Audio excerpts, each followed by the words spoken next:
Iniciou. Olá, boa noite. Esse é o nosso terceiro Hangout, abordando assuntos polêmicos, assuntos complexos. O tema do nosso programa é o que diz a Bíblia. E o tema de hoje não poderia ser menos complexo, menos polêmico. Foi o tema mais votado, aí, o mais indicado pelos nossos amigos, nossos irmãos. E então, é claro, não podia fugir da responsabilidade de falar desse assunto hoje. Nós vamos seguir aquela metodologia já dos dois primeiros programas, expor inicialmente o assunto. Nós vamos depois também responder perguntas que o Felipe, que está aí no Brasil, vai selecionar e apresentar para nós. Tudo certo, Felipe? Tudo em ordem aí? Tudo certo, pastor. Muito bem, então tá joia. Vamos lá. Como eu disse, o assunto de hoje foi o mais votado na nossa enquete. Ele foi, inclusive, sugerido ao vivo no nosso último programa para ser abordado. E obviamente, eu estou consciente da dificuldade de tratar desse assunto. Porque posições muito diferentes têm sido adotadas ao longo da história em relação ao dom de línguas. E esse é o nosso assunto desta noite. O que diz a Bíblia a respeito do dom de línguas? É um assunto que mexe com os ânimos dos nossos irmãos, né? É só dar uma olhada genérica nos comentários que são feitos no Facebook, na internet, quando alguém aborda esse tema. Nem sempre os comentários são polidos, né? Muitas vezes são comentários bastante mal educados. Infelizmente, como acontece com muitos evangélicos no nosso país, a boa educação, infelizmente, passa longe, né? Mas, enfim, se o Espírito Santo estiver trabalhando na vida desses irmãos, com o tempo eles vão aprender, com certeza, a serem mais amorosos, mais mansos e menos briguentos, né, nas suas posições. O nosso objetivo com esse programa não é criar briga, não é criar polêmica, é apenas ler as passagens bíblicas, interpretar as passagens bíblicas dentro dos seus contextos e desta maneira tentar entender o que a Bíblia diz. É importante dizer que este não é um assunto central para a fé cristã. Não faz parte daqueles pilares fundamentais da teologia e que dizem respeito à salvação. Portanto, sendo um assunto secundário, ainda que importante, ele deve ser sempre tratado como um assunto secundário, o qual, na minha opinião, não deve produzir briga entre irmãos, entre crentes. No entanto, é preciso compreender o que a Bíblia diz. Eu estou consciente que nessa noite, com este tema, com a abordagem desse tema, provavelmente eu não vou agradar nenhum dos lados da discussão. A única coisa que eu peço é, vamos analisar os textos bíblicos que nós vamos ler, tentar ler todos os textos bíblicos, ou a maioria dos que falam a respeito do dom de línguas, e vamos tentar não ficarmos apegados às nossas posições como quem defende o time de futebol, né? Porque quando a gente torce para um time, mesmo que ele esteja perdendo, nós não vamos admitir que ele é o pior. Nós vamos pensar e vamos dizer para todo mundo que ele é o melhor dos times. E assim, muitas vezes os evangélicos, os cristãos, se apegam a posições teológicas, doutrinárias, práticas, como quem está defendendo uma camisa, como quem está defendendo um time de futebol. Vamos deixar um pouco de lado as nossas posições para tentar ouvir o que a Bíblia diz. E eu disse que não vou agradar provavelmente nenhum dos lados nessa discussão, porque eu não vou entrar especificamente no debate sobre se o dom cessou ou não cessou. Esse não é o meu ponto aqui. Eu nem poderia fazer um programa como esse falando sobre isso, o que a Bíblia diz. Por quê? Porque ela não diz praticamente nada explicitamente a esse respeito. Ela não diz nem que o dom cessou explicitamente, também não diz que o dom não cessou explicitamente.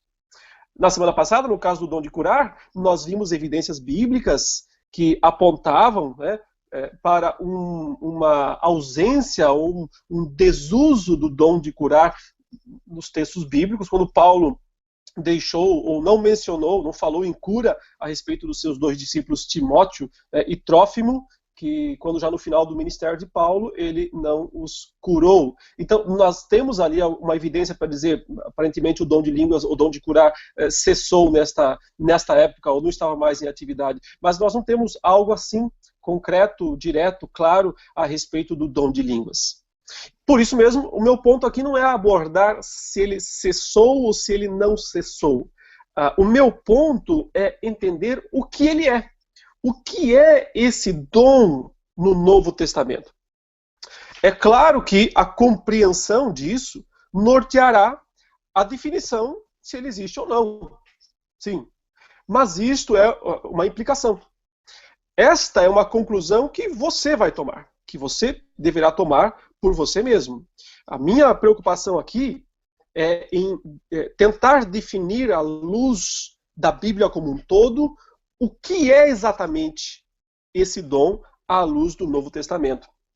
Finalmente, ainda a título de introdução, eu não quero aqui afrontar as experiências pessoais de ninguém. Meu objetivo não é julgar pessoas ou julgar experiências. Isso está fora de cogitação, está fora da minha alçada. Eu quero discutir o assunto em si mesmo. Quero discutir o conceito da doutrina em si mesmo. Como essa doutrina se desenvolve no Novo Testamento. Então vamos lá. Eu basicamente vou fazer 4 declarações aqui a respeito do dom de línguas. 4 explicações ou 4 definições a respeito do dom de línguas.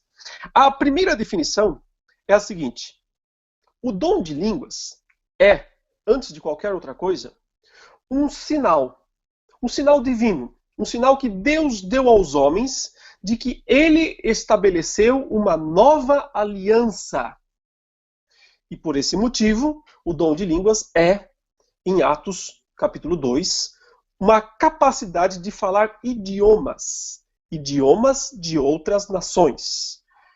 Porque esse dom pentecostal, né, ou seja, do Pentecostes, o dom que foi recebido pelos apóstolos e discípulos de Jesus, lá como está registrado em Atos 2, no dia de Pentecostes, era um sinal de que Deus estava inaugurando de forma oficial a nova aliança, claro que já havia sido pré-inaugurada com a vinda de Jesus, com sua vida, seu nascimento, sua vida, sua morte, sua ressurreição, sua ascensão aos céus. Mas a consumação disso tudo se deu quando ele derramou o Espírito Santo sobre os seus discípulos no dia do Pentecostes, cumprindo assim aquelas promessas, aquelas profecias do Antigo Testamento que falavam sobre uma era por vir, quando o Senhor derramaria abundantemente do seu Espírito sobre as pessoas, conforme textos de Joel, textos de Ezequiel, textos de Isaías. Então, observe, lendo Atos, capítulo 1, versos 6 a 8, como é este o ponto exato em que o dom de línguas vai se desenvolver, vai ser dado depois. Atos 1, verso 6 diz: Então os que estavam reunidos lhe perguntaram: Senhor, será este o tempo em que restaures o reino a Israel? É interessante a pergunta dos discípulos aqui no versículo 6. Cristo já morreu, ele já ressuscitou, ele já comissionou os seus discípulos a fazerem discípulos em todas as nações, mas os apóstolos e discípulos ainda estão pensando em termos de Israel, em termos da nação de Israel. Eles ainda estão ansiando por isso, por o reino de Israel. Eles pensam que eles vão ter cargos importantes nesse reino e por isso é tão caro para eles a ideia do estabelecimento de um reino a partir de Jerusalém. Então eles perguntam para Jesus, Cristo já ressuscitado, então será esse o tempo quando tu derramares o Espírito Santo? Então será esse o tempo em que vais cumprir, né, as promessas relativas a Israel? A resposta do Senhor respondeu-lhes: não vos compete conhecer tempos ou épocas que o Pai reservou pela sua exclusiva autoridade. Mas recebereis poder. Então, este é o ponto que Cristo está enfatizando com seus discípulos. O que vai acontecer daqui uns dias, lá em Pentecostes, quando eu derramar o Espírito Santo sobre vocês, é que vocês vão receber poder, capacitação espiritual. Para quê? Ele diz, para serem minhas testemunhas. E sereis minhas testemunhas, tanto em Jerusalém, como em toda a Judéia e Samaria e até os confins da terra. Percebe o contraste? Qual foi a pergunta dos discípulos? Será esse o tempo para Israel? O que Cristo diz? Vocês vão ser minhas testemunhas, Jerusalém, que é Israel, Judéia, que é Israel, Samaria, que não é Israel, e até os confins da terra, que envolve todo o mundo. Então, o que iria acontecer no dia do Pentecostes seria justamente a grande manifestação divina de que agora a aliança inaugurada, a nova aliança, é uma aliança com os povos, é uma aliança com as nações, com os crentes de todos os povos, todas as tribos, raças e nações. Portanto, o aspecto nacional, Israel, versus internacional, nações, é que está em evidência aqui. O que aconteceria no dia de Pentecostes teria a ver com a necessidade de poder para testemunhar a todas as nações. Recebereis poder ao descer sobre vós o Espírito Santo, e vocês vão poder testemunhar em todas as nações. Agora, observe o cumprimento disso em Atos, capítulo 2, versículos 1 a 4. Veja o que diz lá. Atos 2, verso 1 a 4 diz: Ao cumprir-se o dia de Pentecostes, estavam todos reunidos no mesmo lugar. Todos quem? Os apóstolos, cerca de 120 pessoas, os discípulos remanescentes do ministério terreno de Jesus, naqueles 3 anos e pouco que ele ficou pregando na Judéia e na Galileia. Então, essas pessoas estavam reunidas no mesmo lugar, e o texto diz, de repente veio do céu um som como de um vento impetuoso, e encheu toda a casa onde estavam assentados. E apareceram distribuídas entre eles línguas como de fogo, e pousou uma sobre cada um deles. Portanto, notar aqui os aspectos descritivos como similaridade. Observa. Som como de um vento impetuoso. Não diz que entrou um vento, mas teve um som como de um vento impetuoso. Diz que apareceram distribuídas entre eles línguas como de fogo, ou seja, não línguas de fogo, mas como, semelhante, com alguma semelhança com fogo.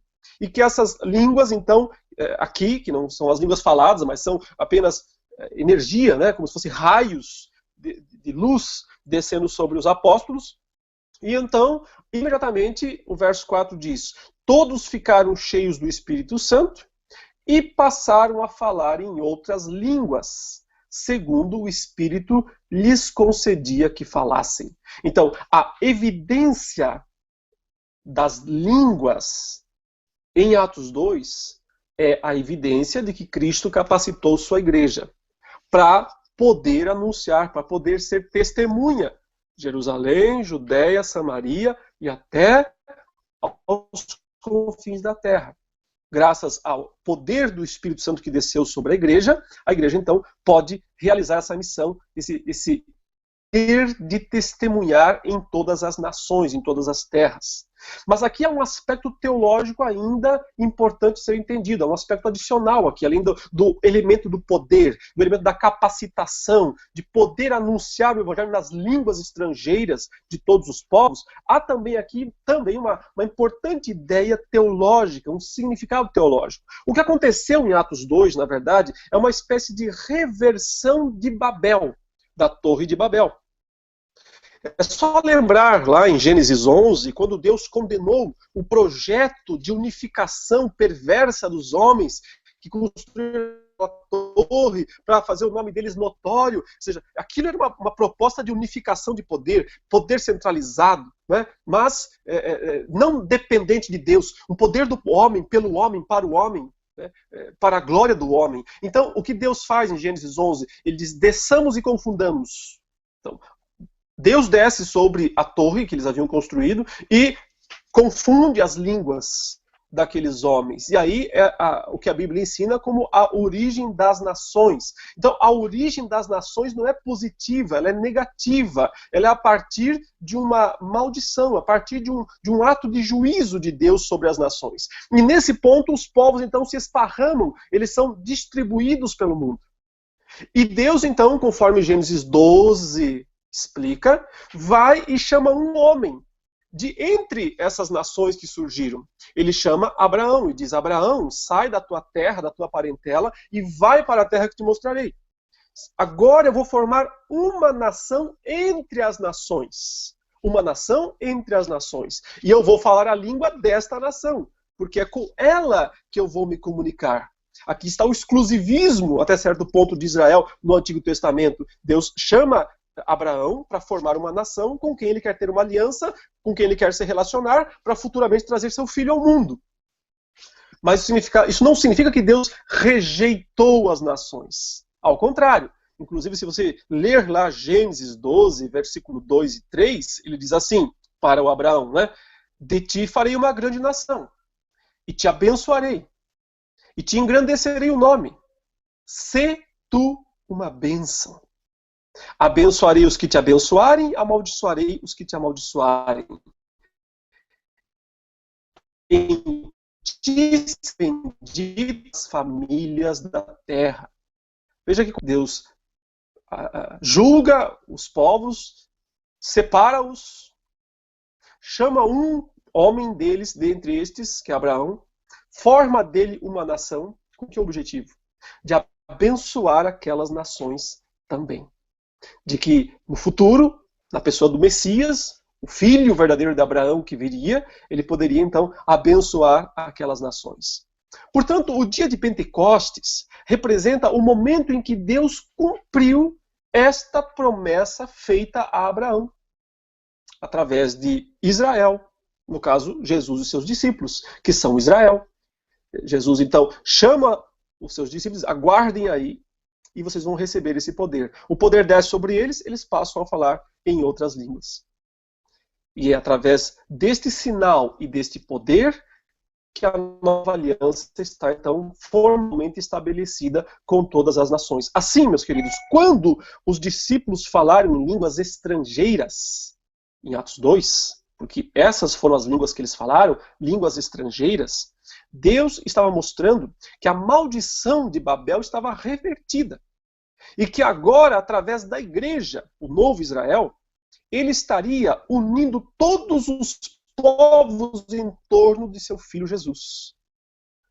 Isso, as línguas de Atos 2 foram línguas das nações. E se você tem qualquer dúvida ainda a respeito disso, é só você ir lá para o texto de Atos, novamente, capítulo 2, e ver o que diz o versículo 5 até o versículo 11. Observe, Atos, capítulo 2, versículo 5 a 11. Que é o relato imediato após a descida do Espírito Santo sobre os apóstolos, quando então eles começam a falar em outras línguas. Veja o que diz o versículo 5. Ora, estavam habitando em Jerusalém judeus, homens piedosos, vindos de todas as nações debaixo do céu. Quando, pois, se fez ouvir aquela voz, afluiu a multidão, que se possuiu de perplexidade, porquanto cada um os ouvia falar na sua própria língua. Dá uma paradinha aqui, já vamos seguir o texto. Observe, era uma festa, e havia muitas pessoas de fora de Israel visitando esta festa específica. Era a festa em que mais pessoas de fora de Israel vinham. E justamente foi esse o momento que Cristo escolheu para derramar o seu Espírito. Portanto, o Pentecostes não é uma festa cristã. O Pentecostes é uma festa judaica. Deus usou o dia do Pentecostes para derramar o Espírito Santo. Mas as duas coisas não são tão combinadas assim, em termos práticos. É mais uma questão logística. Deus usou aquele dia, o dia de Pentecostes, para poder mostrar sua aliança com as nações. O texto diz que estavam habitando em Jerusalém judeus, homens piedosos, vindo de todas as nações debaixo do céu. É só você lembrar que desde o tempo que Nabucodonosor havia levado Israel, Judá, cativo para a Babilônia, nem todos os judeus voltaram para viver, depois dos 70 anos, nem todos voltaram para viver em Jerusalém ou na terra de Judá. Muitos ficaram espalhados pelas nações. Então, eles se tornaram como que cidadãos daquelas nações. E eles, portanto, começaram a aprender outras línguas, as línguas daquelas nações. São essas as línguas que foram faladas aqui no dia de Pentecostes, em Atos 2. É isso que aqueles estrangeiros relatam. O texto diz, os discípulos estavam lá, em algum lugar, falando nestas línguas. Então a multidão que estava em volta se aproxima, né? Afluiu a multidão. E essa multidão então fica perplexa. Por quê? Porque ela percebe que homens simples, incultos, iletrados, estão falando em várias línguas, idiomas de outras nações, as nações às quais aqueles homens pertenciam. E estavam passando uma temporada em Jerusalém durante a festa de Pentecostes. Observe, o versículo 7 faz essa pergunta. Estavam, pois, atônitos aqueles homens, né, assustados, maravilhados, e se admiravam, dizendo: vede, não são porventura galileus todos esses que aí estão falando? Ou seja, eles identificam a origem étnica dos falantes, eles são galileus. Eles falam aramaico, o aramaico da Galileia.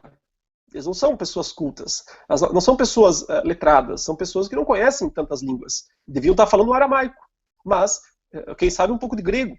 Mas estão falando em outras línguas. É isso que eles dizem. Verso 8, aqueles homens perguntam: e como os ouvimos falar, cada um em nossa própria língua materna? O que é uma língua materna? É a língua da sua pátria. É a língua que é falada na pátria onde você nasceu. Mesmo que você seja um estrangeiro, né, você é um brasileiro, e você vai morar no país estrangeiro, você tem um filho lá. Qual é a língua pátria do seu filho? Não é mais o português. É aquela língua que fala naquele país. E o texto está dizendo exatamente isso. Estes judeus e prosélitos, e homens piedosos que estavam em Jerusalém naquele dia e que eram dessas nações, nós estamos ouvindo esses galileus, esses discípulos de Jesus, falando nas nossas línguas maternas. Ou seja, não há dúvida de que trata-se de língua, de idioma, idioma de povos. E para não ficar nenhuma dúvida, o texto sagrado lista os povos, lista as nações, as línguas que foram faladas naquele dia. Versículo 9. Somos, ele diz, partos, né?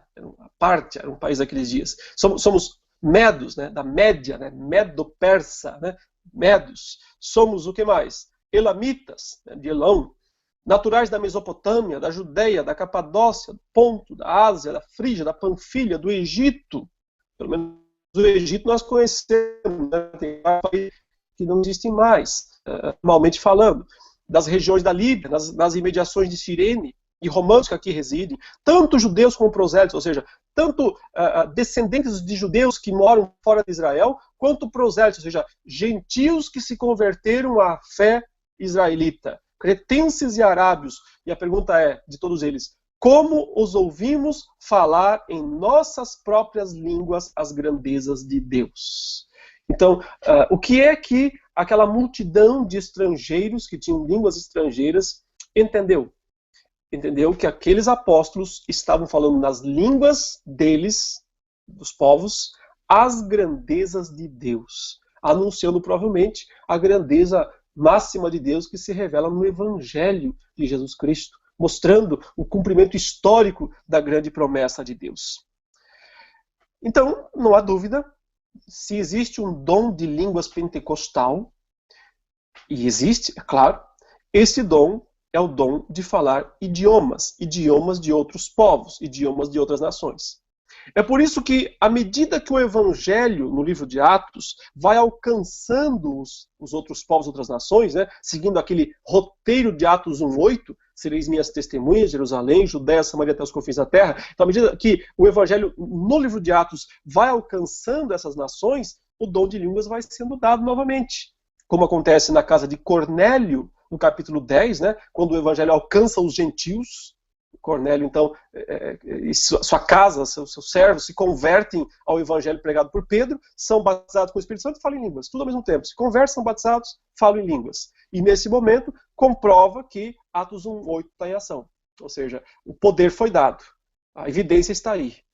Que é, portanto, o dom de línguas? Ele é duas coisas importantíssimas. Um sinal e um poder. Um sinal e uma capacitação.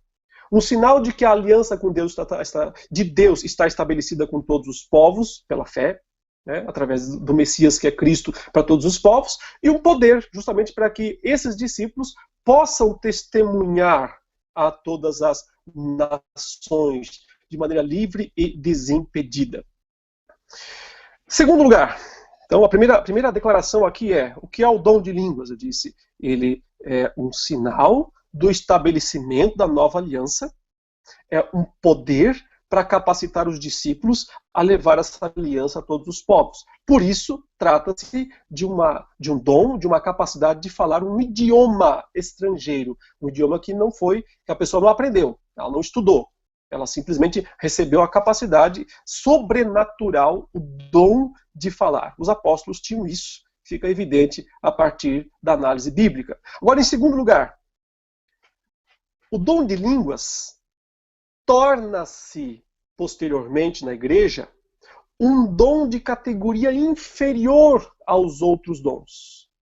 Estranho isso? Mas é a verdade. E agora, então, nós temos que ir para 1 Coríntios, capítulo 12. Observe, o dom de línguas tinha uma função excepcional no avanço do evangelho às nações. Ele era, ao mesmo tempo, um símbolo e uma capacitação divina. Porém, quando esse dom posteriormente ficou limitado dentro de certas igrejas, como em Corinto, ele tornou-se um dom propenso ao mau uso. Não por ele mesmo, mas por causa das pessoas que usavam mal esse dom. Nesse contexto, então, ele tornou-se um dom de categoria inferior, porque ele não foi utilizado extramuros, como era o caso em Atos 2, mas sim intramuros, como foi o caso em 1 Coríntios, na igreja de Corinto. E lá, especificamente, esse dom se tornou um sinal de espiritualidade. Uma maneira em que os crentes encontraram para se mostrar mais espirituais do que os outros. Esse é o ponto aqui. E por isso que Paulo escreve 3 capítulos, o 12, o 13 e o 14, 1 Coríntios, para tratar deste problema. A igreja de Corinto tinha muitas dificuldades, muitas. O pessoal que escolheu o nome do time de futebol aqui no Brasil, né, que assemelha-se, acertou em cheio, né? Podia pôr um título melhor, né? Porque era uma cidade problemática, né?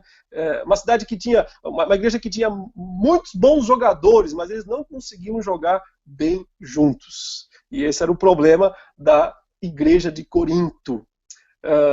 Paulo diz, brincadeiras à parte, né, que aquela igreja havia recebido muitos dons, provavelmente todos, né? Se você ler 1 Coríntios 1:7, a ideia que ele está passando é que não faltaria nenhum dom espiritual aos crentes da cidade de Corinto. Então, eles foram capacitados para servir de uma forma extraordinária, excepcional.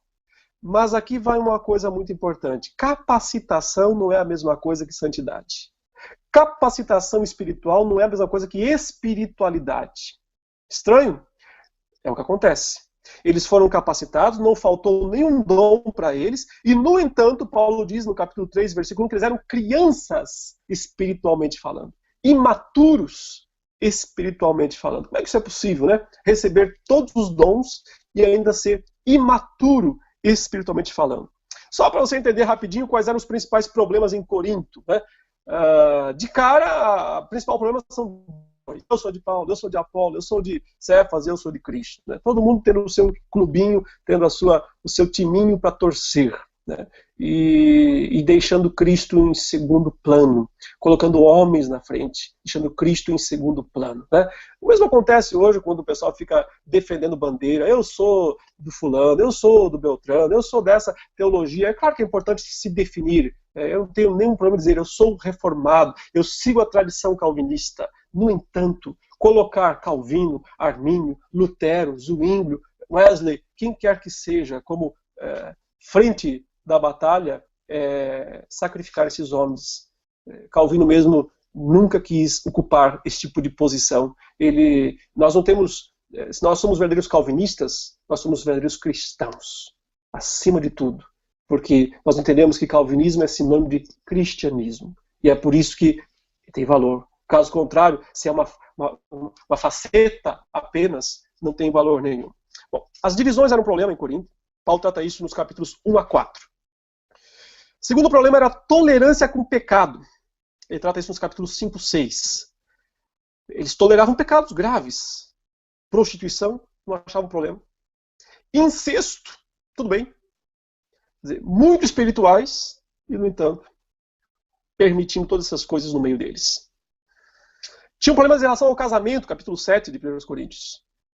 Muitos achavam que não podia casar. Outros achavam que podia casar e descasar à vontade. Problemas no casamento. Paulo trata sobre isso no capítulo 7. Problemas no testemunho. Né? Carne sacrificada aos ídolos, capítulos 8 e 9. Não entendiam direito essa questão. Né? Ou eram radicais demais, ou eram abertos demais. Idolatria, capítulo 10. Feminismo do véu, no capítulo 11, quando as mulheres queriam abolir um símbolo de autoridade, importante notar, um símbolo daquela época, mas um símbolo de autoridade. Elas queriam abolir isso. Seria a mesma coisa que as mulheres hoje dizer, nós somos casados, mas não vamos usar aliança. Não, porque a aliança nos faz parecer inferiores, nos tirar a aliança. Então, uma espécie de feminismo já defendido aí. A Santa Ceia deles era uma bagunça. Capítulo 11 mostra isso. Se embriagavam, uns comiam, outros passavam fome. Por aí vai. Capítulo 15 fala de problemas doutrinários sobre ressurreição. Uns achavam que não tinha ressurreição, acreditavam na ressurreição.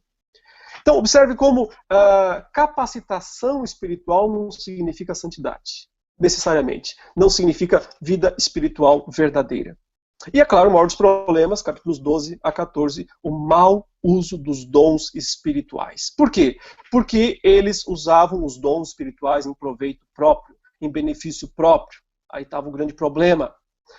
E para eles, a joia da coroa dos dons era o dom de línguas. Quem tinha o dom de línguas era top, era primeira linha. Quem não tinha o dom de línguas, segunda divisão. Não estava na hierarquia, né, na mais alta hierarquia da espiritualidade. Então Paulo escreve para eles para dizer que as coisas não são dessa maneira. Que os dons foram dados para servir uns aos outros.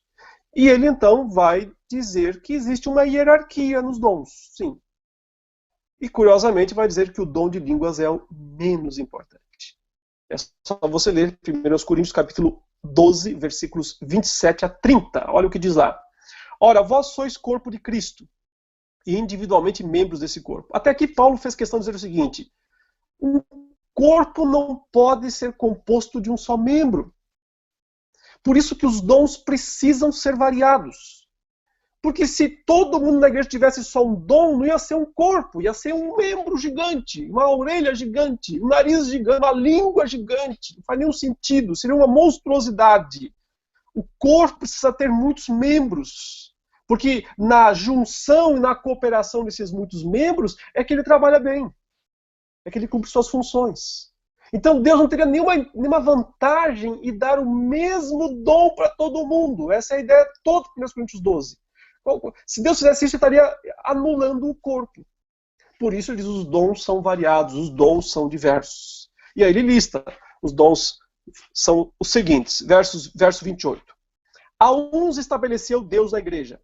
Primeiramente, talvez os discípulos pensassem de Corinto, quem fala em línguas. Primeiramente, os apóstolos. Apóstolos aqui são os apóstolos bíblicos, tá? Aqueles que viram Jesus, foram testemunhas oculares da ressurreição de Jesus. Essa era uma das necessidades. Quando Matias foi escolhido, ele tinha que, um dos seus requisitos era ter visto Jesus, ser testemunha ocular de Jesus. Ok? Esse é outro assunto que sai para outro dia. Mas o ponto aqui é, primeiramente, apóstolos, segundo lugar, profetas, terceiro, mestres, depois, operadores de milagres, depois, dons de curar, socorros, governos, e qual é o último?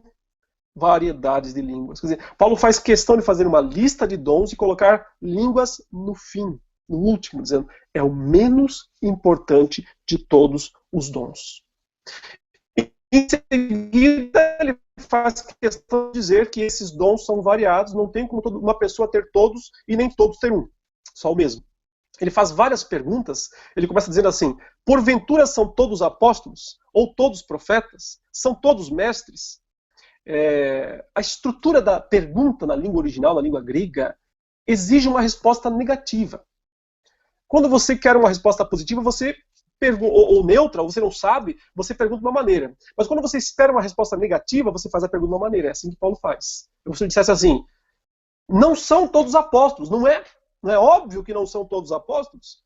Não são todos profetas, não é? Não é óbvio que não são todos profetas? Não são todos mestres, não são todos operadores de milagres, não têm todos o dom de curar, nem falam todos em outras línguas, nem interpretam-nas todos. Então, não é possível que numa igreja todo mundo tenha o mesmo dom. Esse é um ponto. Segundo ponto, importante aqui, o dom de línguas é o último, é o menos importante dos dons. Por que é que ele é listado como o menos importante dos dons? Isso Paulo vai tratar no capítulo 14. Porque ele está fora do contexto original. Ele foi feito para ser aquilo que ele foi em Atos 2, um testemunho aos gentios, um testemunho aos estrangeiros. Mas ao ser usado dentro da igreja, onde ele teoricamente não é necessário ou tão necessário, a menos que entre ali um estrangeiro, ele então passa a ser um dom inferior.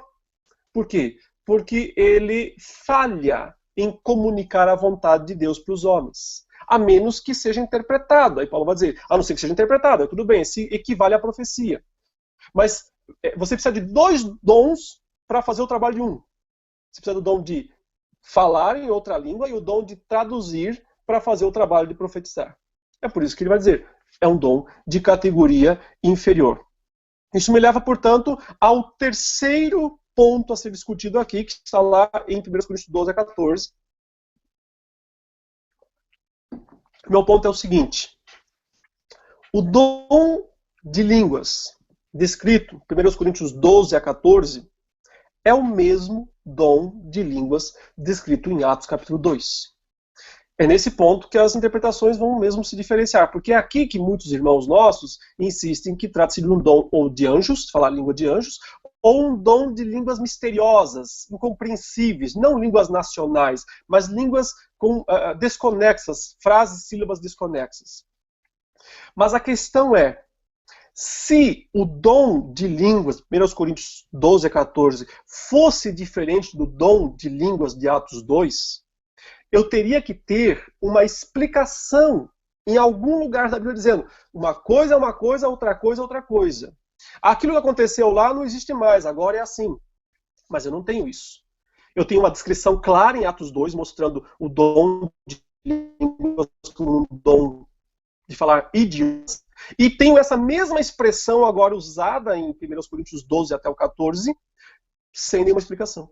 Então, quer dizer, se eu estou usando o tempo todo uma palavra de uma maneira, e de repente eu passo ela de outra maneira, sem uma explicação, só causaria confusão. Se realmente houvesse um dom de línguas diferente posteriormente àquele de Atos 2, em algum lugar a Bíblia teria que explicar. Alguns acham que essa explicação está no versículo 2 do capítulo 14. Eu vou chegar lá daqui a pouco.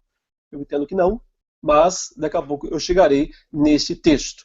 Muito bem, vamos então já para esse texto mesmo. Se você pode abrir a sua Bíblia aí em 1 Coríntios capítulo 14, que é o que nós vamos tratar agora. Nós vamos ler o texto, porque aqui está o centro de tudo.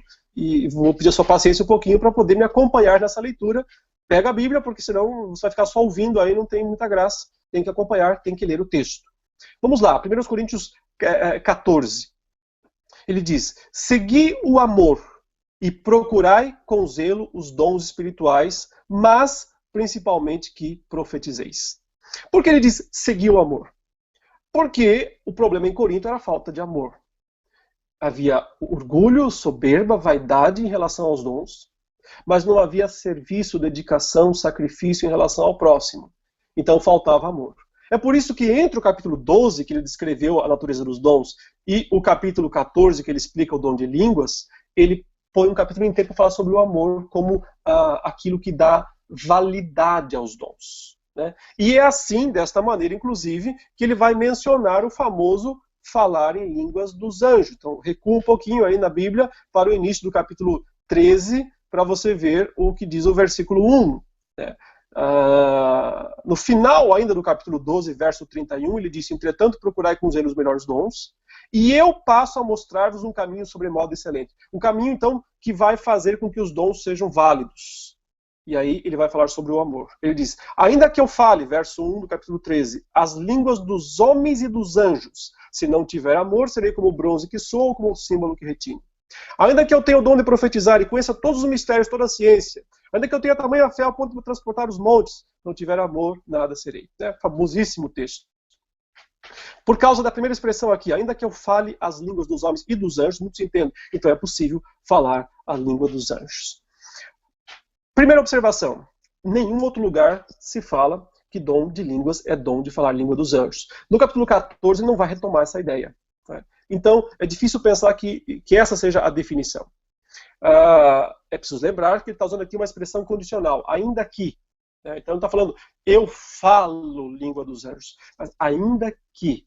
E na verdade, o que Paulo está fazendo aqui é algo bem próprio dele. Paulo usa muitas expressões retóricas. Você precisa entender isso para entender o pensamento de Paulo. Ele usa muitas expressões retóricas. Ele faz aqui uma espécie de jogo de palavras.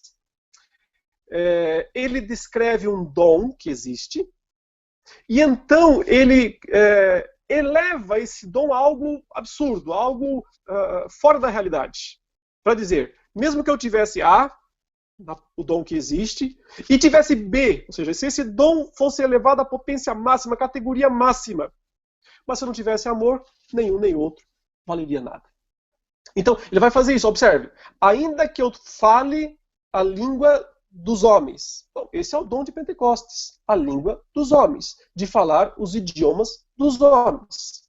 Aí ele diz, e dos anjos. Aí está o acréscimo, aí está o exagero intencional, para mostrar, mesmo que pudesse falar algo que não é possível, eu não seria nada, se eu não tivesse amor. Veja que essa é a mesma ideia no próximo dom. Ele diz o seguinte, ainda que eu tenha o dom de profetizar, um dom que estava lá, em ação, dom de profetizar, dom real, verdadeiro, sem problema, ok? Mas olha a sequência, e conheça todos os mistérios e toda a ciência. Alguém tem isso?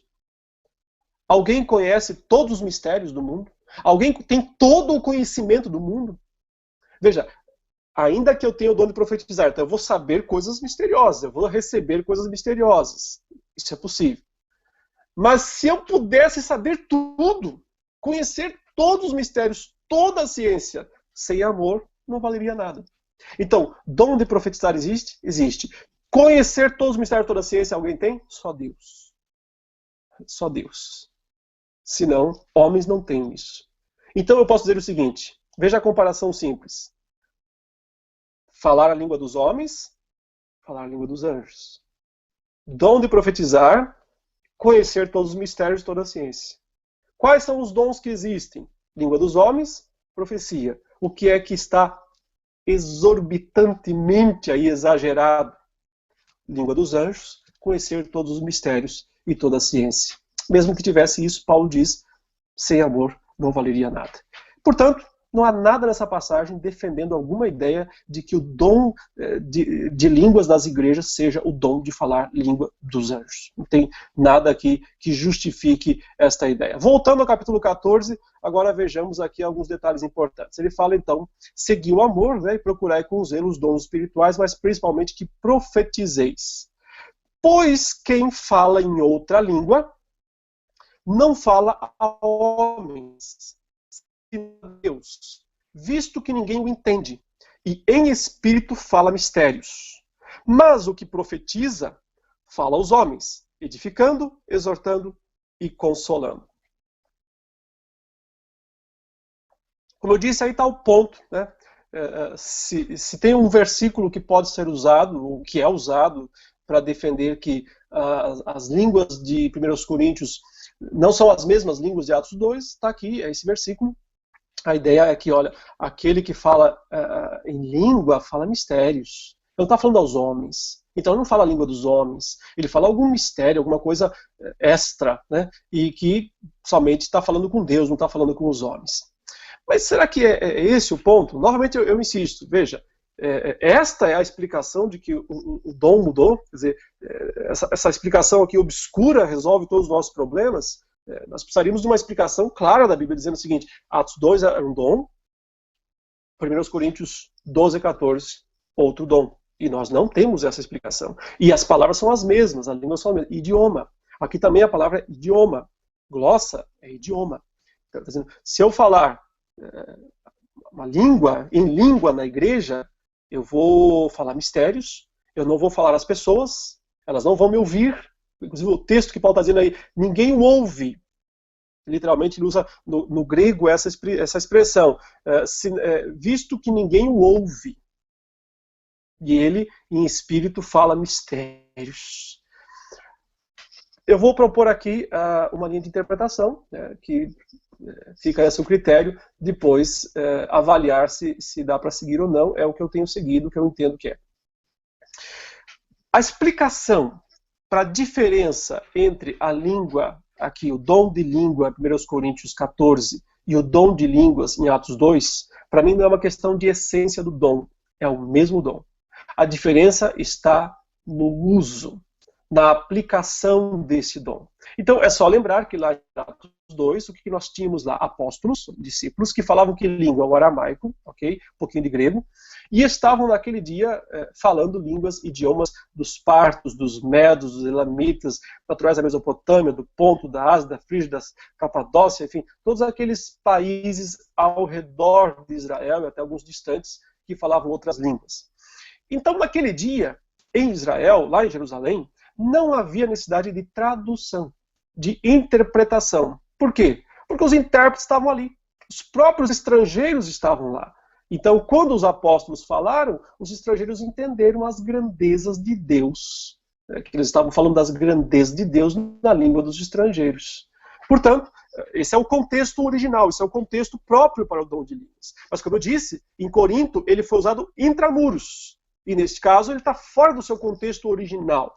Mas, como é um dom concedido por Deus, Paulo diz, vamos usá-lo, não tem que proibir, não, o uso desse dom se ele foi concedido por Deus. Porém, vocês precisam entender como é que ele funciona. E, nesse sentido, ele se torna um dom inferior, porque você precisa de 2 dons para fazer a função de um. Nesse caso, é um dom inferior, e nesse caso, então, Paulo vai explicar como é que ele funciona. Para mim, portanto, a mudança do contexto explica tudo. O que nós temos em Corinto? Uma igreja. Okay? Lá, muitas pessoas receberam o dom de falar idiomas, línguas estrangeiras. Partos, medos, elamitas, sei lá, línguas que Deus quis dar para eles falarem. Mas os irmãos dentro da igreja falavam essas línguas? É claro que não. Que língua os irmãos falavam dentro da igreja? O grego. Claro, Corinto é uma cidade grega, eles falavam grego. Então se levantava uma pessoa lá no meio do auditório e começava a falar, vamos modernizar um pouco aqui, chinês. Começava a falar, se bem que o chinês é hiper antigo. Começava a falar, sei lá, espanhol. Alguém entendia? Não o ouvem. Não adianta falar. Mas e Deus? Deus compreendia o que aquele irmão estava falando? É claro, Deus compreende todas as línguas. Então a questão me parece apenas essa. Quem fala numa língua estrangeira dentro de uma igreja onde todos falam uma mesma língua, está falando mistérios. Coisas verdadeiras, coisas de Deus, que glorificam a Deus. Mas ninguém o entende. Não fala homens. Se Deus não estivesse ali, falava com as paredes. Mas como Deus está presente, fala a Deus. Deus ouve, Deus entende, Deus compreende. O auditório, as pessoas que estão ali, os irmãos em Cristo, não compreendem nada, porque eles não compreendem aquele idioma. Por isso que tem que se levantar um tradutor, um intérprete, que recebeu um dom também espiritual, de traduzir aquele idioma para a língua que todos ali possam compreender. É por isso que ele está dizendo, o que profetiza diretamente, está falando diretamente aos homens, edificando, consolando, confortando. Quem fala em língua só pode orar, falar com Deus mistérios compreensíveis na língua que está sendo falado, mas não para aquelas pessoas que estão ali ouvindo. E aí Paulo vai à frente e diz o seguinte, o que profetiza, então, edifica os homens, consola, exorta, tal. Mas o que fala em outra língua só edifica a si mesmo. Enquanto que o que profetiza edifica a igreja. Aí está o ponto, por que é que profecia para Paulo é superior a línguas? Ele diz, porque serve os outros, edifica a igreja. E línguas, fora do contexto, usada fora do contexto, só edifica o próprio falante. Por quê? Porque ele está orando a Deus. mesmo que ele próprio não compreenda a língua que ele está falando, a menos que ele receba o dom de interpretar, mas ao ser usado pelo Espírito para falar aquelas palavras a Deus, ele está cantando a Deus em línguas, ele está falando as grandezas de Deus em línguas estrangeiras. Talvez você já foi num culto de irmãos de uma outra nacionalidade, e você talvez não entendeu nada do que eles estavam falando, mas durante o cântico você tinha, talvez você começou a tentar ler lá o cântico na parede, né? E você está cantando aquilo que nem você entende. Mas alguma coisa boa está acontecendo com você. A presença do Espírito Santo está edificando a sua vida. Então, mas isso é só parcialmente edificação. E é isso que Paulo vai dizer em seguida. Isso é bom? É, até certo ponto. Não é edificação completa. Observe, ele continua falando assim, verso 5.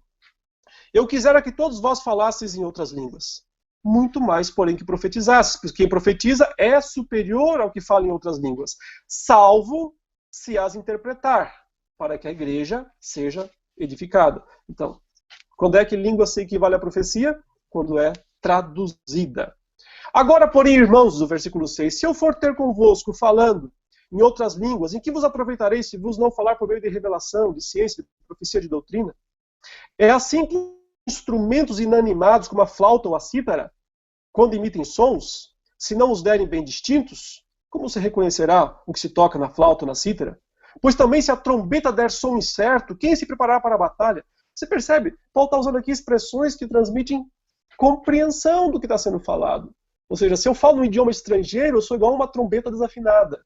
Se eu falo no idioma estrangeiro para a igreja, sem tradução, eu estou dando um som que a igreja não vai entender. É ataque, é defesa, é guerra. Ele não vai saber compreender essas coisas. Ah, sem dúvida, ele diz no versículo 10, o 9 fala assim, assim vós, se com a língua não disserdes palavra compreensível porque é um idioma estrangeiro, logo não se compreende, como se entenderá o que dizeis?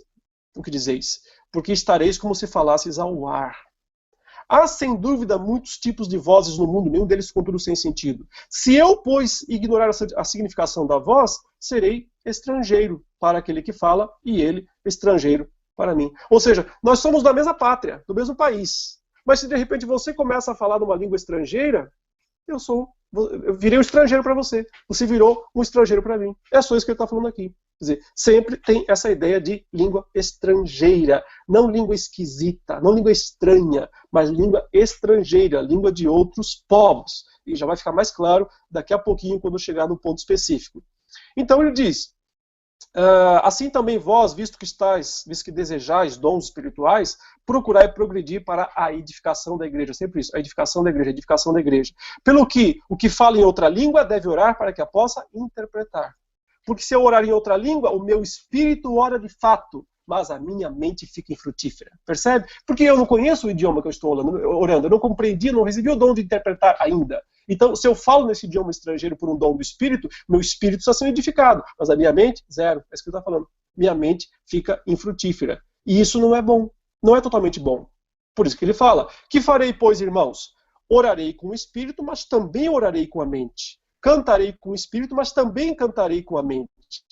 Com as duas partes. Não pode escolher entre uma e outra. E se tu bendisseres apenas em espírito, como dirá o indouto o amém depois da tua ação de graças? Visto que não entende o que dizes. Sempre isso. Não entendes o que dizes. Porque tu, de fato, dás bem as graças, mas o outro não é edificado. Aí Paulo testemunha, dou graças a Deus que eu falo em outras línguas mais do que todos vocês. Ele foi o maior missionário de todos os tempos, tinha que falar em muitas línguas mesmo. Irmãos, não sejais meninos no juízo, na malícia sim, serem crianças. Quanto ao juízo, serão homens amadurecidos. Aí veio o ponto. Se você ainda tem dúvida que isso aqui se trata de idiomas, o versículo 21 tira essa dúvida. Porque ele diz, na lei está escrito, ele vai interpretar o que é o dom de línguas à luz da profecia que foi feita no passado. Na lei está escrito, falarei a este povo por homens de outras línguas e por lábios de outros povos, e nem assim me ouvirão, diz o Senhor. Ué, é uma língua esquisita? Ele está dizendo, não, isso aqui é o cumprimento do que a lei disse, falarei a este povo, que é Israel, que é o povo de Deus, através da língua de outros povos, idiomas de outros povos. E aqui está a mesma expressão, né? Heteroglossas, línguas estrangeiras, que foi usada em Atos 2, quando eles passaram a falar em heteroglossas, em línguas de outros povos. Ou seja, aqui está o link direto com Atos 2. O dom de 1 Coríntios 14 é o mesmo dom de Atos 2. Atos 2 é um dom de falar idiomas de nações. 1 Coríntios 14 confirma isso. Ele diz, é isso que o dom de línguas é. O cumprimento da profecia divina. Falarei a este povo por línguas de outros povos e por lábios de outros povos. E ainda assim não me ouvirão, diz o Senhor. De sorte, olha, que as línguas constituem um sinal não para os crentes. Por isso o uso está fora de contexto, quando os coríntios usam intramuros. Não é um sinal para os crentes, mas para os incrédulos. Claro, foi para isso desde o início. Sereis minhas testemunhas em Jerusalém, Judéia, Samaria, até os confins da terra. Um testemunho para os incrédulos, para os estrangeiros. Falar na língua deles. Esse é o grande testemunho. É isso que ele está dizendo aqui. A função do dom de línguas não era intramuros, não era para usar dentro da igreja de Corinto. Era para usar fora. Eles estavam usando dentro para se glorificar, para se autoglorificar. Paulo não proíbe o uso, mas diz, vamos regular isso aí. Vamos organizar esse negócio. Mas não tem nada aqui de língua esquisita, de língua desconexa, frase desconexa. Isto aqui é falar idioma de outros povos. Porque o verso 21, o verso 22 esclarece isso de maneira claríssima. E último lugar, porque eu já me estendi mais do que eu pretendia, né? Só para fechar aqui o assunto. Em quarto lugar, o dom de línguas devia ser usado com moderação e regulamentado nas igrejas. Então, observe aqui que Paulo vai, a partir do versículo 26, estabelecer regras, critérios, é assim que deve funcionar. Como deve ser usado o dom de línguas? O dom de línguas, que é o dom de falar idiomas de outras nações. Que fazer, pois, irmãos, diz verso 26, quando vos reunis, um tem salmo, outro doutrina, este traz revelação, aquele outra língua, e o outro interpretação. Seja tudo feito para edificação. Esse é o critério básico. Nada para glória pessoal, tudo para edificação. No caso de alguém falar em outra língua, proíbe ele? Não. Se Deus deu o dom, se o dom existe, se ele é verdadeiro, se fala idioma de outras nações, vai ser usado, mesmo dentro da igreja. Porém, vamos usá-lo da maneira correta. É isso que Paulo vai dizer aqui. Como que é a maneira correta de usar o dom de línguas dentro da igreja? Ele diz. Primeiramente o seguinte, só no máximo 3 pessoas podem falar numa ocasião. Que não sejam mais do que 2, ou quando muito 3. Então a ideia é, 2 tá bom, tá? Mas no máximo 3. Esse é o limite. 4 não pode. Não pode falar. 4 pessoas não poderiam falar em línguas numa mesma ocasião, no mesmo evento. Então, 2 no máximo 3. Essa é a primeira regra, primeira restrição. Segunda restrição. E isto sucessivamente. O que quer dizer sucessivamente? Fala um, se cala. Fala o próximo, se cala. Fala o próximo e acabou. Ou seja, não ao mesmo tempo. Não os 3 falando ao mesmo tempo. Não 2 falando ao mesmo tempo. Fala um, quieto. Fala outro, quieto. Se tiver mais um ainda, fala, acabou. Chega de falar em línguas. Mas não, tem mais uma regra ainda. A próxima regra é, e haja quem interprete. Então, quer dizer, tem que ter mais uma coisa aqui. Alguém tem que traduzir isso para a igreja. Para a igreja ser edificada. Se ninguém recebeu na igreja o dom de traduzir aquele idioma, ninguém fala também. Então, não se fala publicamente em línguas se não houver um intérprete. É isso que ele está falando aqui. O que essa pessoa poderia fazer, essa pessoa que recebeu o dom de línguas, mas não tinha naquela noite nenhum que recebeu o dom de intérprete? O que ele vai fazer então? Ele diz, fale consigo mesmo. Fique calado na igreja, calado, não abre a boca. Não abre a boca. Fique calado, falando consigo mesmo e com Deus, intimamente. Esse é o limite. É assim que o texto trata a respeito do dom de línguas. Finalizando, então, sintetizando o que nós tínhamos que falar até aqui para poder passar as perguntas. que é o dom de línguas, biblicamente falando? É a capacidade de falar idiomas estrangeiros. Ele é um sinal e uma capacitação. Um sinal de que Deus inaugurou a nova aliança com as nações e uma capacitação para que a igreja vá até as nações e alcance e faça discípulos em todas as nações. Não se trata, portanto, de um dom estático, de falar de maneira desordenada, de falar de maneira solta, palavras, frases, sílabas desconexas, mas de falar idiomas existentes. Repetir sílabas desconexas é uma experiência que acontece em várias religiões. Você vê isso até nas religiões afro, né? Você vê isso nos movimentos carismáticos católicos, você vê em várias religiões não cristãs. Ao longo da história, muitos grupos religiosos espiritualistas, né, tiveram essas experiências de falar sílabas desconexas, línguas como sílabas desconexas. Isso pode ser muito empolgante para quem está fazendo, mas não se encaixa com a descrição bíblica do dom de línguas. Para mim, o assunto é esse. Deus deu um poder e um sinal para os homens. Isso é o dom de línguas. Se esse dom cessou ou não, como eu disse, não é o meu ponto para discutir hoje aqui. Mas para mim parece muito simples, porque a minha questão é: se o dom existe, alguém tem que falar num idioma estrangeiro sem nunca ter compreendido. Se o dom não existe, né, então significa que ninguém fala. Eu não posso dizer, Deus pode ou não pode fazer alguma coisa, Deus pode fazer o que Ele quiser, né? O ponto apenas é, eu não tenho visto esse dom em ação. Eu não conheço ninguém que recebeu a capacidade extraordinária, sobrenatural, de falar uma língua estrangeira. Muito bem, eu estou encerrando então aqui a exposição desta doutrina e nós vamos agora ter um tempinho para perguntas. Se o Felipe estiver nos ouvindo, antes veio uma mensagem de que a conexão havia caído, então não tenho certeza. Felipe, você está ouvindo? Está por aí? Tô sim, pastor. Dando para Pois ouvir? não. Então, tranquilo, tranquilo. Você tem algumas perguntas para fazer para a gente aí, Felipe? Tem bastante, pastor. Hoje Bastante, né? Tá bom. Mas seleciona algumas aí, então. tá bom. Tem a primeira do Bibo, eu acho que é o nome do Bibo Talk. Ele fala O movimento. Bibo é um rapaz muito famoso aí no sul do Brasil. Ele tem um blog muito legal, faz uns talk muito interessantes. Já participei alguns lá com ele. Bacana, ele tem um podcast, né, pelo que eu vi. Isso. Muito bom. Ele diz o seguinte: o movimento pentecostal clássico tem a prática da variedade de línguas. Acho que dom de línguas não é mencionado na Bíblia, ele coloca. Se essa Aham. prática cessou, como creem alguns, os pentecostais praticam uma heresia? Ok. Eu defino heresia como uma doutrina que, de alguma maneira, fere os princípios centrais da fé cristã.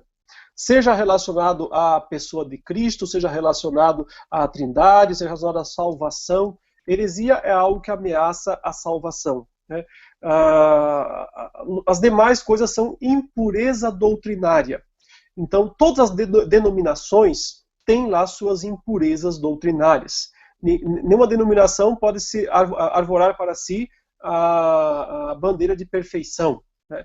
Então, assuntos que não são secundários, em que há posições diferentes, eu entendo que isso é impureza doutrinária, é alguma pobreza, alguma deficiência doutrinária em si, mas eu não chamo isso, meu entendimento, de heresia, né? Heresia, para mim, é algo que ameaça os pontos centrais da fé cristã. Okay? Geralmente, quem pratica falar em línguas estáticas crê de todo o coração que está agradando a Deus. E eu não posso julgar isso que essa pessoa está fazendo. Muitas vezes fazendo por até uma indução do ambiente em que ela se encontra, em que ela está. Então, o único que pode dizer se gosta ou não gosta disso é Deus, né? Não sou eu. Então, a minha função não é julgar as experiências das pessoas, né? A minha função é interpretar o texto bíblico, e foi isso que eu tentei fazer aqui nessa noite. Certo, reverendo. Tem Agora tem mais? uma. Tem. Hoje tem bastante. Tem a pergunta que eu adicionei aqui. Como o Ô senhor. Felipe, você não tá aparecendo aí, hein? Você tem que aparecer também, o pessoal perceber que tem mais gente. Não, eu tô com a webcam aqui ligada, pastor. Ah, então tá bom. Eu acho que é o meu equipamento que não tá te mostrando. Mas vamos em frente. A minha conexão brasileira de internet, né? Vamos lá. Tá. Como o senhor aconselharia um irmão que diz que ora ou fala em línguas? É muita falta de amor discordar da possibilidade? Como aconselharia? Eu já tenho aconselhado muitos ao longo da história, da minha trajetória como pastor. Eu creio que quando as pessoas vão estudando o texto bíblico, as coisas vão ficando mais claras, né, para elas. E, naturalmente, elas vão assumindo certas posições. Então, a nossa função, mais uma vez como eu disse, não é a de atacar as práticas que as pessoas têm. Nós não temos que julgar as pessoas, nós devemos expor a doutrina, explicar o texto bíblico. E quando isso fica claro, a pessoa logicamente vai compreender qual é a verdade de Deus, né, para a vida dela. Certo, reverendo. Tem mais uma do Roberto de Carvalho, Uhum. forte. Seguinte, Um abraço aí para o ah, Roberto.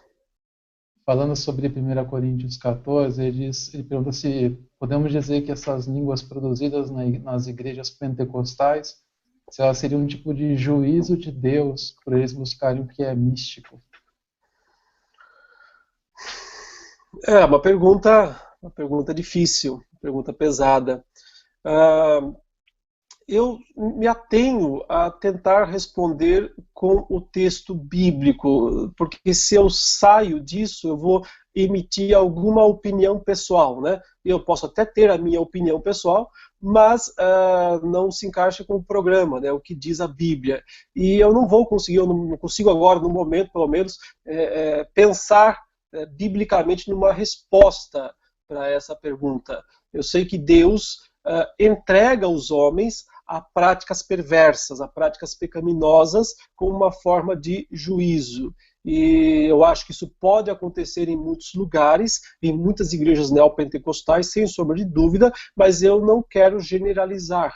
Eu não quero generalizar isto. Por quê? Porque, volto a dizer, pode haver pessoas muito bem intencionadas na história, realmente crendo de todo o coração que estão exercendo aquele dom, né? Talvez não foram bem ensinadas, talvez não foram bem orientadas biblicamente falando. Então eu me reservo a não emitir opinião direta sobre as práticas das pessoas, como desde o início eu disse, embora a pergunta seja relevante, mas aí eu entraria mais no campo da opinião. Certo, reverendo. Vamos para a próxima, então. Tem uma pergunta que segue um pouco a linha do que o senhor disse sobre 1 Coríntios, mas fala sobre Atos 6, perdão, Atos 19, de 1 a 6.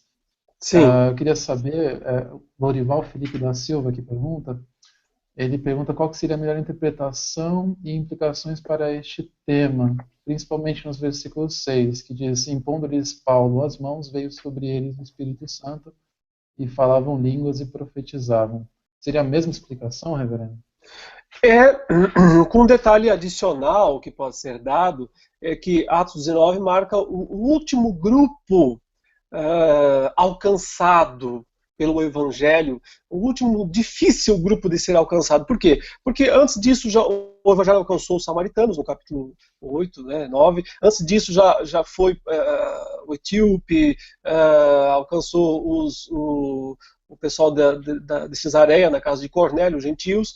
Mas esse grupo de Atos 19 eram discípulos de João Batista. Isso é muito interessante, porque muitos anos já haviam se passado desde que João Batista fora morto, e o próprio Cristo, né, também, e ressuscitado, e ainda havia pessoas que se apegavam àquela doutrina anterior, que era de João Batista, preparando o caminho para Jesus. E provavelmente essas pessoas tinham sido ensinadas por Apolo, que é mencionado logo no final do capítulo 18, como tendo passado lá por aquelas regiões. E então, Paulo chega lá em seguida e encontra aqueles discípulos. E Paulo estranha alguma coisa neles, porque Paulo não sai por aí fazendo pergunta toda hora, vocês foram batizados com o Espírito Santo? E nesse caso ele pergunta, ele diz, vocês receberam o Espírito Santo quando creram? Ou seja, a norma qual é? Receber o Espírito Santo quando crê. E ele pergunta, isso aconteceu com vocês? Eu estou estranhando, vocês têm uma coisa diferente. Aí eles falam, a gente nem sabia que tem o Espírito Santo. Aí Paulo diz, mas então, que batismo que vocês têm? A gente se batizou no batismo de João. Aí Paulo diz, entendi tudo. Tudo bem, então vamos começar do começo. João Batista foi o anunciador de Jesus, tal, mas agora vocês têm que crer naquele que veio, que é Jesus Cristo. Tal. Aí ele anunciou o Evangelho, eles creem, eles são batizados, eles falam em línguas. Tudo acontece simultaneamente. Né? Eles não eram crentes, eles eram discípulos de João Batista, não eram discípulos de Jesus, mas se tornaram naquele dia com a pregação de Paulo, foram batizados e falaram em línguas. Essa evidência das línguas aí, mais uma vez, é uma marca dizendo, Atos 1:8 está acontecendo. Toda aquela progressividade está acontecendo até chegar em Roma, como logo mais para frente no livro de Atos, o Evangelho vai chegar em Roma. Certo, tem mais uma pergunta aqui do Bibo, que foi bem voltada. Ele diz, Paulo estimula a prática dos dons, inclusive as línguas. Como aplicá-los hoje na igreja contemporânea à luz de 1 Coríntios 14? Essa pergunta demanda uma aula inteira, ou talvez a junção das duas aulas que eu dei até aqui possam ajudar a responder, em parte, esta ideia. Vai depender também, obviamente, de defender ou não a contemporaneidade desses dons. Como eu já falei na aula passada sobre o dom de curar, e agora reitero a respeito do dom de línguas. Não vejo problema de alguém orar a Deus pedindo, Deus me conceda esse dom. Se Deus quiser conceder, ele concederá. Se não quiser, se não estiver mais disponível para a época atual, ele não concederá. Não dará esse dom. O que nós não podemos é fazer uma imitação do dom, apenas para dizer que temos, apenas para tentar justificar o nosso cristianismo, né, a nossa fé. Se Deus quiser dar o dom autêntico de curar, o dom autêntico de falar em outras línguas, ele fará, ele pode, ele é todo poderoso. Se ele não quiser, ele não fará, porque ele é todo poderoso. Nós não podemos criar um dom à nossa própria maneira. Nós temos que seguir aquilo que está de acordo com o texto bíblico. Reverendo, tem mais alguns aqui. O senhor quer continuar? Bom, vamos mais duas perguntas para finalizar. Mais duas, espera aí. Vou selecionar uma do Carlos Roberto. Ele fez uma pergunta interessante. Perguntei a muitas pessoas a respeito deste dom e disseram que eles estavam meio frios na fé antes de recebê-lo. O dom não pode ser algo de Deus para dar convicção de fé às pessoas que não estão certas ou desconfiadas da fé? Não pode ser algo para firmar a fé da pessoa? Como eu disse, eu não posso entrar na discussão das experiências. Né? Não é esse meu objetivo, não é esse o meu foco. Né? Porém, eu posso dizer, tudo que nós precisamos para que não sejamos frios, espiritualmente falando, nós temos no texto bíblico. Né? É aquilo que Paulo escreveu a Timóteo no capítulo 3 da primeira carta, que a Escritura é suficiente. E que, através dela, ela tem tudo que um homem de Deus precisa para ser perfeito e perfeitamente habilitado para toda boa obra. Ou seja, se tudo que eu preciso para ser perfeitamente habilitado para toda boa obra está na Escritura, então eu não preciso de outras experiências para que isso seja realidade na minha vida. Tem mais alguma, Felipe? Tem mais uma então. Uma polêmica aqui. Pastor, o que o senhor tem a dizer? O senhor teria que, todas agora, o senhor teria que emitir um tipo de juízo. Mas, como o senhor tem tido sabedoria, eu vou perguntar e esperar que o senhor continue com sabedoria. Davi Rolim, ele diz, pastor, o que você tem a dizer sobre uma igreja da IPB, da Igreja Presbiteriana do Brasil, com pastores que falam em línguas e membros que fazem o mesmo durante o culto público? O que eu tenho a dizer é que preciso estudar mais a Bíblia, infelizmente.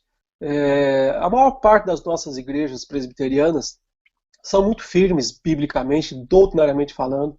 A maior parte dos nossos pastores são homens de Deus, que se dedicam ao estudo da palavra e que tentam viver e pregar o Evangelho. Mas muitos têm se fascinado pelos movimentos extra-denominacionais e copiado esses moldes, esses modelos para dentro da igreja. E conseguem, muitas vezes, uma imitação muito pálida, muito fraca, né, do pentecostalismo. A verdade é que nós temos uma tradição reformada, né, multissecular, muito mais rica, muito mais abrangente, muito mais eficiente também, até mesmo no conceito de crescimento de igreja. Então, o que um presbiteriano tem que fazer é ser um homem de Bíblia e de oração.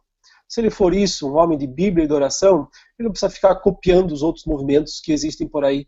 E a sua igreja vai crescer, com toda a certeza, porque Deus é fiel para abençoar o trabalho dos seus servos, quando eles seguem a palavra de Deus e são fiéis, e também são homens de fervor e de oração. Tá certo, reverendo. Muito obrigado. Imagina, Felipe, obrigado você novamente aí, né? Na semana que vem nós vamos fazer um programa aqui, provavelmente com entrevista, estou programando isso, e os assuntos que estão sendo votados aí na internet serão tratados também no devido tempo, tá? Então, semana que vem, todos que quiserem, nos acompanhem aqui nesse mesmo horário, a partir das 8h30 no Brasil, aqui nos Estados Unidos são a partir das 7h30, aí 8h30, vamos ter mais um encontro na semana que vem, com o tema que ainda será divulgado nesta semana. Eu agradeço a sua paciência até aqui, de nos acompanhar até esse momento. Espero que o que foi dito aqui não tenha sido como escândalo para a sua vida, mas seja algo que o leve apenas a pensar mais, a meditar mais nas Escrituras e a buscar mais a vontade de Deus, uma vida de verdadeira, profunda espiritualidade. O que diz a Bíblia é isso que nós queremos ouvir. Uma boa noite e que Deus abençoe a todos.